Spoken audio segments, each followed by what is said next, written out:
Tyler stood at the edge of the parking lot, the autumn wind tugging at the sleeves of that worn-out, faded jacket, its colors barely clinging to life, the cloth thinned by years no one could trace. He didn't speak, he never did. Just stood there outside the diner every Friday at 3:47 p.m., as if waiting for something or someone to arrive. Locals called him Patch, a name whispered more in mockery than curiosity. Some said he was homeless.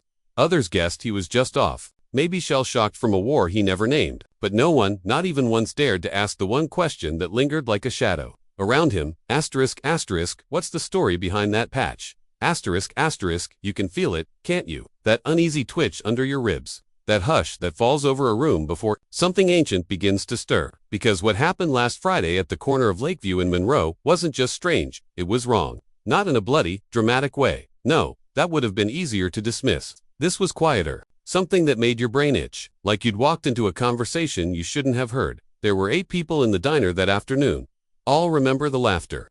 The high school kids tossing fries at each other. The bus grumbling about another missed shift. Tyler was just outside the window, hands in his pockets, face lifted to the sky like he was listening to a song no one else could hear.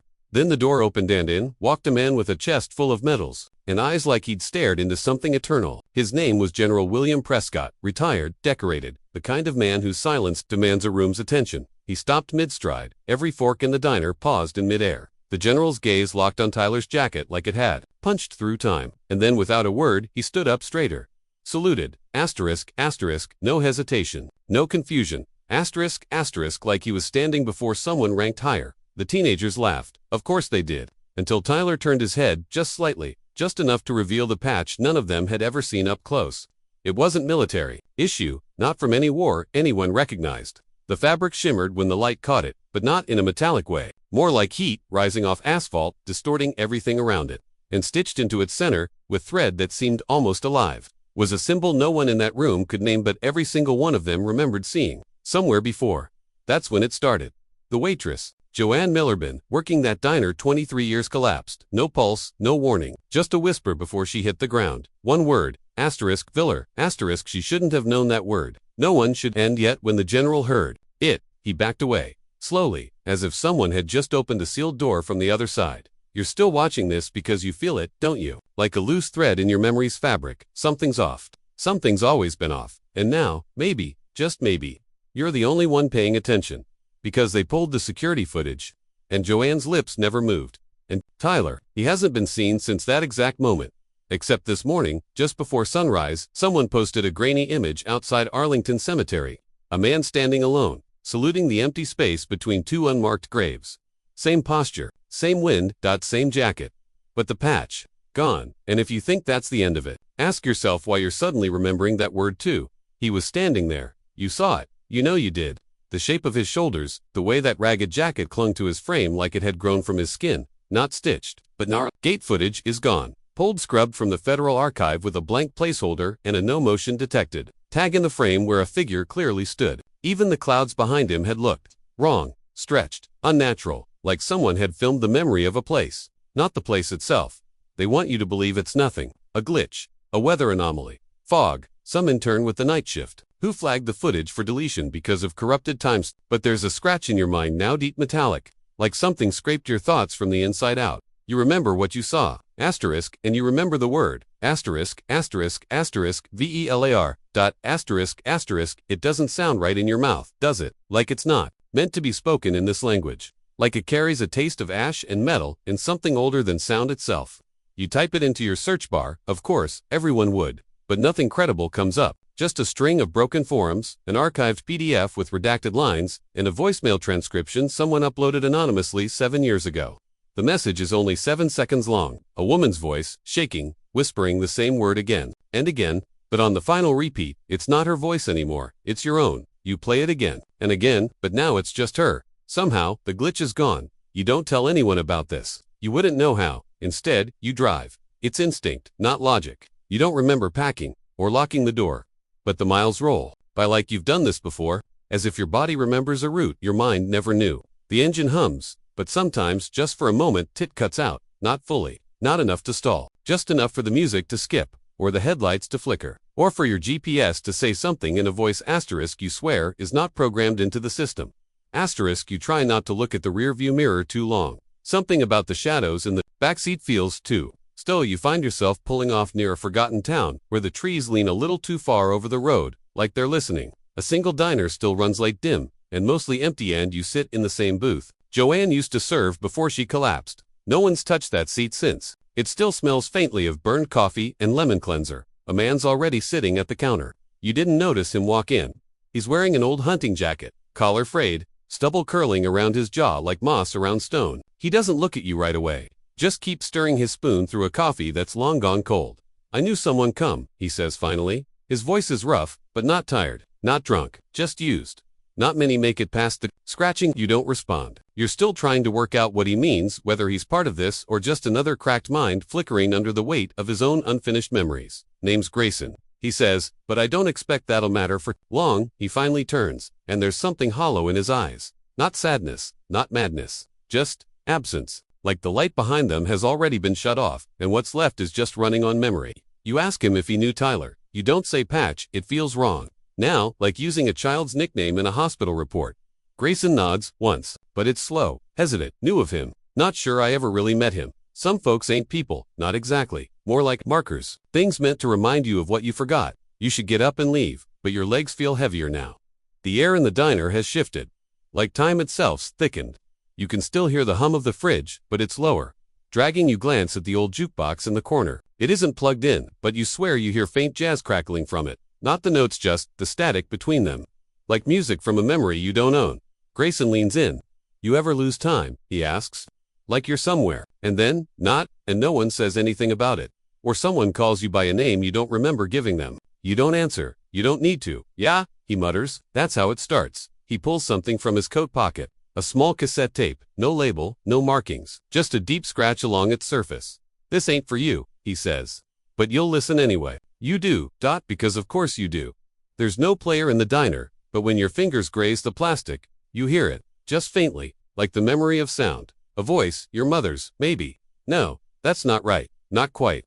The cadence is off, like someone trying to impersonate her, and almost getting it right. She's calling your name. Not the one you go by now. The one you haven't heard since the 3rd grade. The name you forgot, you had to forget. Grayson is staring at you now, but his eyes aren't empty anymore. They're terrified. "I shouldn't have brought it here," he says, standing too fast. His stool topples. He doesn't pick it up. They follow the recordings. Anything with resonance. Anything that's been heard. You ask him who they are. He shakes his head. No one knows. That's the point. You don't see them. You see what they leave behind. You want to laugh. Call him paranoid, delusional. But outside the window, the streetlight flickers. Once, twice, then it hums. That same low, off-key hum you heard in your car, in the GPS, in the silence between jazz notes. Your head aches, not like a migraine. Like pressure, like altitude sickness. You glance back to the booth. The table is covered in condensation now, though your glass is still dry. Across the window, something's been drawn with a fingertip in the fog veeler. Except this time, the letters are reversed asterisk as if written from the other side of the glass asterisk. Grayson is gone. You didn't hear him leave. You rewind the conversation your mind, but now you're not even sure he spoke out loud. Maybe it was all memory. Or suggestion. You pull out your phone. You never took it out, but now it's on the table. Recording, timestamped, 10 minutes and 42 seconds. You hit play. There's static. Then, your voice, repeating that word. Not just once. Over and over and over. You back away from the phone like it burned you. Because you don't remember speaking. You remember listening. Just a whisper. One you recognize. One calling you by name. Asterisk, asterisk, the name you buried. Asterisk, asterisk, it started with the voicemail. Not the one on the cassette. The other one. The one you didn't know your phone had recorded. Hidden under a folder that shouldn't have existed, behind menus you never remembered creating. It was short. 17 seconds. The sound of a rotary fan clicking in the background. Some kind of fluorescent light humming with static. And then a voice, yours but younger. Strained. Quiet. Speaking fast. Like you were afraid to be caught. "I found it. It's not a patch, it's a seal. It's meant to hold something in, not mark it out." That's why they watch the ones who wear it. They're not chosen. They're containment units. If you hear this, don't try to find me. And if someone tells you your memories are safe now, they're lying. You don't remember recording that, but you know in your bones that it's you. The cadence, the old breath pattern from the year, you still bit your nails and counted. Stair steps and even numbers. You try to shake it off, chalk it up to an elaborate prank or some hallucinatory spiral, but something clicks in you instead. Something that doesn't belong to logic or fear. Recognition. You don't sleep for 2 days. Every time you try, you hear the jukebox start to spin. In your apartment, in the car, in a hotel lobby where the speakers were unplugged and the power was out. That song, no melody, just static between bars. And then the whisper, always calling. Your name, not the one on your driver's license, the other one, the old one. But then, on the third morning, everything stops. The phone deletes the file, the humming cuts out. The weird folder on your phone is gone. You wake up to sun through clean windows. You feel normal, clear-headed. There's no fog in your brain, no weight in your chest, no whispers behind your ears. For the first time since Tyler stood at the edge of that parking lot, the world feels stable again. You go back to the diner. It's gone, burned down, no news report, no police tape, no chatter on local channels, just blackened beams where it used to stand, the sign still intact but scorched, hanging sideways as if something had torn it off from the inside. There are no fire trucks, no smell of smoke. You get back in your car. No GPS glitches, no radio hums, no lost time. You tell yourself, maybe it was all in your head. A breakdown, a fragmenting under pressure, a collection of stress symptoms, overactive imagination, sleep deprivation. You go home. 2 days pass. You work, you sleep, you eat, and then the letter arrives. It has no stamp, no address, just your name, the old name, in handwriting you haven't seen in decades. You open it like you're handling a live wire. The paper is worn, yellowed at the corners. Inside, a single photograph, black and white, grainy, a group of children standing in a line outside what looks like an old church basement. You're in it, except you don't remember being there, and you're wearing the jacket. The same one Tyler wore. Same tear on the shoulder, same faded seal. You flip the photo over. 3 words are scrawled across the back. Asterisk, asterisk, it was always you. Asterisk, asterisk, you take it to the only place you trust, the university archives. They have facial recognition software tied to census data, time-stamped photographs, school registries. The woman at the desk scans the image into the system, clicks away for 5 minutes, and frowns. There's a record, she says. But it doesn't make sense. You lean over. She points at the screen. The boy in the photo is listed. Name. Your old name, Dob. June 17, 1993, missing. October 2, 2005, asterisk, asterisk, status, presumed dead, asterisk, asterisk, and below ITN. Old newspaper clipping. The headline reads, 13 children vanish after group home fire, no survivors found. You ask her where this happened. She says something strange. I can't say. The system redacts the address automatically, like it's been tagged as restricted. I've only seen that a few times. Usually it's government stuff, sealed sites, closed bases. You feel the nausea creep back in. That scratch behind your ribs. The whisper behind your ear. You say thank you, leave the room, sit in your car and scream into your hands. You don't remember any of this. Not the group home, not the fire, not the jacket, but you do remember something else. Not clearly, more like the shape of something you were told not to see. A room with blue tile floors. A circle painted in ash. A mirror you weren't allowed to look into. A voice that told you, over and over, that your memories had been taken for your own good. Asterisk, asterisk, they lied to you. Asterisk, asterisk, you return home and begin tearing through every box in your apartment. Old journals, USBs, drives, you find nothing. For the years between 2003 and 2007, just a void. You call your mother, she says you were at your uncle's for a while. You never had an uncle. You check the mirror in your hallway and, for one horrifying moment, it reflects someone else's posture. Just a flicker. Gone before you can blink. That night, you find Grayson again, or at least someone who looks like him. He's sitting in your kitchen, uninvited, unannounced, but calm. To calm, I told you, he says, stirring sugar into your tea like he's done it 1,000 times before. False truths are like scaffolding. You don't realize they're holding you up until they collapse. Then comes the drop. You demand answers, you slam your hands on the table. But he just looks at you with this distant sadness, like a man watching someone dig their own grave out of curiosity. You thought it was about Tyler, he says. You thought he was the key. He sips the tea, sets the cup down. But the truth is, he saw you first. That day in the parking lot. That wasn't the beginning. That was him making sure the seal hadn't broken. Making sure. Asterisk, you were still asleep. Asterisk, you ask him what the seal is. He looks past you. Not like he's ignoring you, like he sees something. Behind you, he's waking up. Grayson says, not Tyler, you. The lights go out. When they come back on, Grayson is gone again, but his tea is still warm, and in the hallway mirror, the jacket is back, hanging on your shoulders, reflected, not worn. But you feel it all the same. Heavy, too heavy. Like it's carrying more than thread and memory. You stagger backward. The radio in the corner turns on. The same jazz static. Only now there's a voice layered beneath it. Asterisk, asterisk, you've been here before. You turn it off. It turns back on. They're watching again. Asterisk, asterisk, the screen on your phone glitches. Flashes an image too fast to catch. You rewind the security feed on your doorbell camera. Frame by frame, a man. Standing motionless, face blurred by static. But the jacket is unmistakable. And then something you missed before, in his hand a photo. The same one, of the group, home, the children, the circle, only this time, the photo is burning. And behind him, written in smoke, on the glass door, asterisk, asterisk, there was never a Tyler.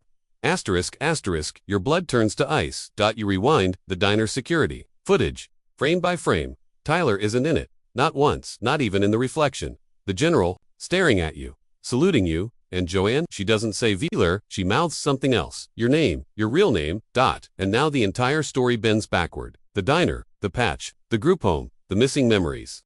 The voices, the seal, Tyler was never real, he was the ghost, the echo, the decoy, a memory built around a hole in your own mind constructed to contain the truth. And now the scaffolding is collapsing. You check the voicemail again, it's longer now. 30 seconds. This time, at the very end, your voice whispers something new. Asterisk, you're not crazy. They just made you forget why. Asterisk, then silence. Then the tape clicks off, and the lights go out for good. It began with the mark. Not loud, not theatrical, just there. Hidden in plain sight, like it had always been part of the world, and your eyes had only just been tuned to see it. On the subway map, between stations that didn't exist. On the corner of a hospital sign, slightly warped under the light.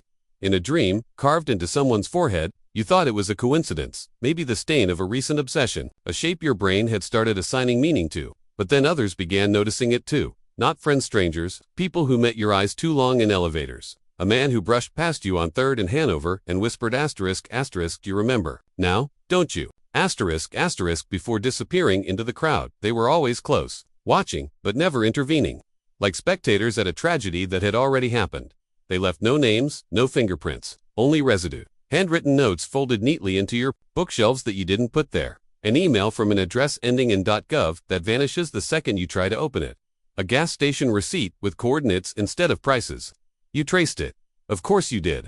We all would. It led to the ruins of a daycare burned to the foundation sometime in 1997. The official report said faulty wiring, but you saw it. On the back wall, barely etched into a section of charred brick, only visible when the light hit at a certain slant. The mark, the same one from the group home photo. From your mirror, from the edge of Tyler's non-existent jacket, there's a whisper building now, not from voices, but from coincidences. The same 5 digits repeating across receipts. Radio frequencies, traffic tickets, library books, wristband, numbers and old photos. You're not paranoid. You're not crazy. You're connecting, and that's what they never wanted. Because you weren't the only one. They tried to erase, there's a subfolder buried on a forum that was wiped in 2009 after a whistleblower incident tied to a weather satellite that allegedly picked up non-atmospheric sounds. Some users archived pieces of it. Not much, just bits, fragments, but if you sort by timestamp and layer the data in a spectrogram, a name begins to emerge. Not written, spoken, in a voice, so F. In the layered noise, other names follow. Some of them, you recognize from places you couldn't explain, class lists you never enrolled in, tenant rosters from buildings you never lived in. A woman named Claire Everett in Ohio posts a thread, claiming she dreamed of standing in front of a door made of bone, and when it opened, she saw every person she'd ever forgotten. The next day, her account disappears. The archive deletes her thread, but someone reposts it as an image. Hidden in the metadata, your old name. Others begin reporting the same dreams, the same symbols, a scar that appears overnight in the shape of a circle, a phrase whispered just before waking. Asterisk, asterisk, you were right all along. Asterisk, asterisk, you get a message one night, hand-delivered, no return address. Inside, a USB, sealed in hospital plastic. You plug it in, expecting audio, maybe a video file, but it's just one folder, echo transcripts, and inside, hundreds of text files labeled by date, not future dates, not past ones. Dates you don't remember living, and inside each file first-person accounts. They read like journal entries. Only they're not written by you, but the voice is unmistakable. Your tone, your habits, your internal rhythms. It's you, if you had grown up somewhere else.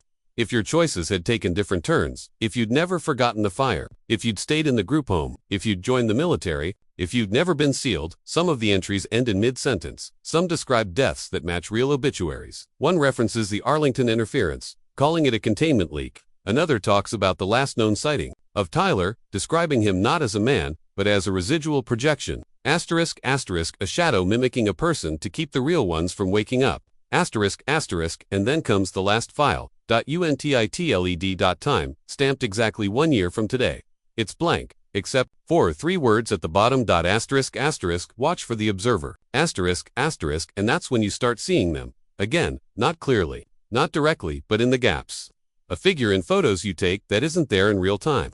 A reflection in puddles that don't match the street. Someone sitting 5 rows behind you at the cinema, always facing forward, even when the film ends. A voicemail left on your phone from a blocked number, static for 12 seconds, then a man whispering, "We never stopped watching." And there's a pattern to them too. They never blink, they never move when you're watching, and they never ever speak the same name twice. You try to find more people. You go underground, Reddit, deep web, private forums, encrypted threads, anything, and you do.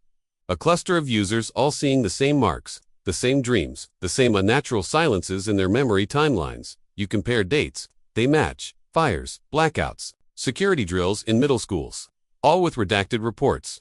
You meet one artist named Dev in Santa Fe, who claims he paints from dreams and can't explain why his canvases all have the seal somewhere, hidden under layers of paint. Dev's brother died in a hospital with no record of admission, body cremated without consent, cause of death, undisclosed containment failure. The day after you meet him, Dev disappears, but you wake up with a new painting leaning against your door. It shows your apartment, your hallway, your mirror. You're not in it, but the jacket is, and the reflection wearing it is smiling. You don't smile like that. You never have. The third perspective arrives without warning. A post made to a message board that shouldn't exist anymore. No username, no IP address.